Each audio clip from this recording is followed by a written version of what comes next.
They took vows of silence. They swore eternal chastity. But behind the stone walls of medieval convents, forbidden love letters were hidden inside prayer books. This is the shocking truth about secret romances in medieval convents, and why the church tried to bury them. Subscribe for more hidden church stories every week.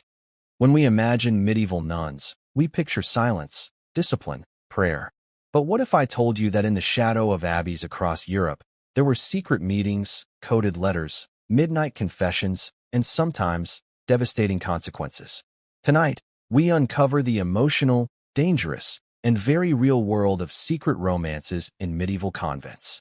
And by the end of this story, you'll understand why one abbess risked everything for love. But first, you need to understand the prison.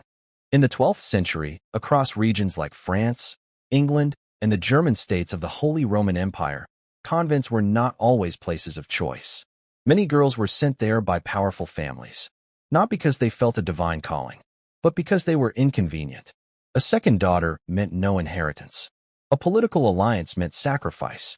A scandal meant containment.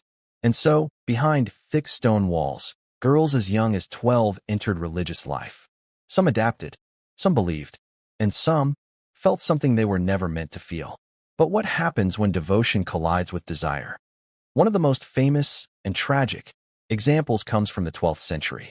A brilliant young woman named Héloïse and her lover, the philosopher Peter Abelard. Their romance began in Paris. It was intellectual, passionate, dangerous. When their affair was discovered, Abelard was brutally attacked and forced into monastic life. Héloïse? She was sent to a convent, separated, silenced. But they continued writing letters.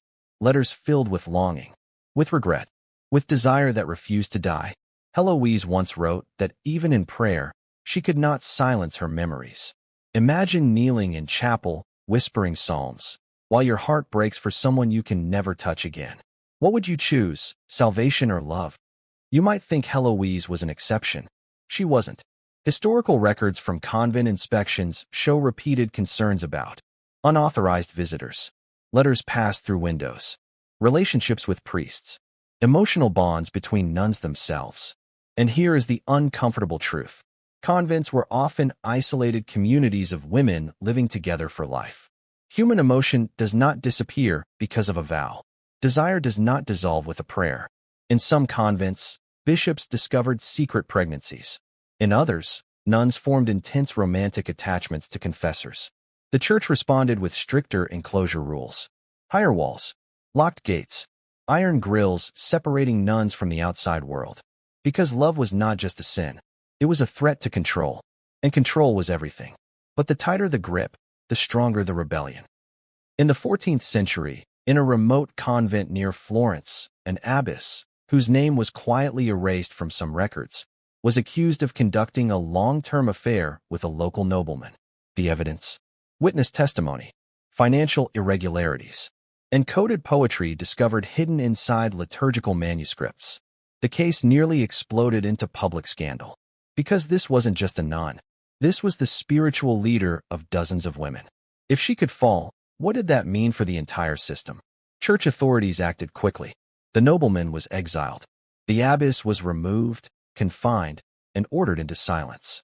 Her writings disappeared, but fragments survived.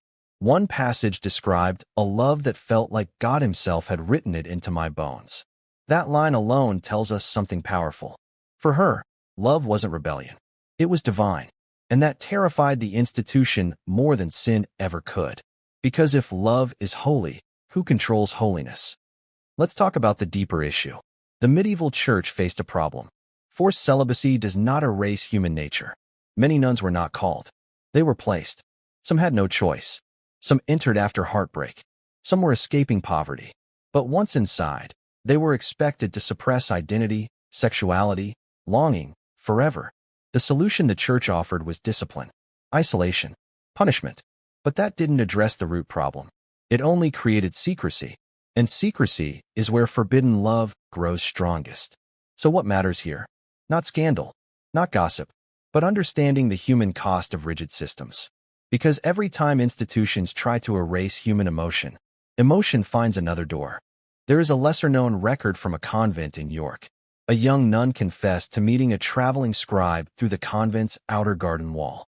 They spoke only twice, but she described feeling seen for the first time since childhood. That line hits hard, because this wasn't just about romance. It was about recognition, identity, freedom. When discovered, she was publicly reprimanded. But instead of denying it, she said something extraordinary. "I loved because I was alive."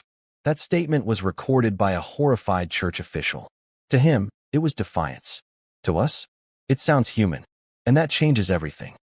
The story of secret romances in medieval convents isn't just medieval gossip. It's about what happens when institutions try to suppress humanity. It's about women whose voices were archived only when they sinned. It's about love surviving in the most controlled spaces imaginable. And it forces us to ask, were these women immoral? Or were they simply human? History rarely preserves emotion.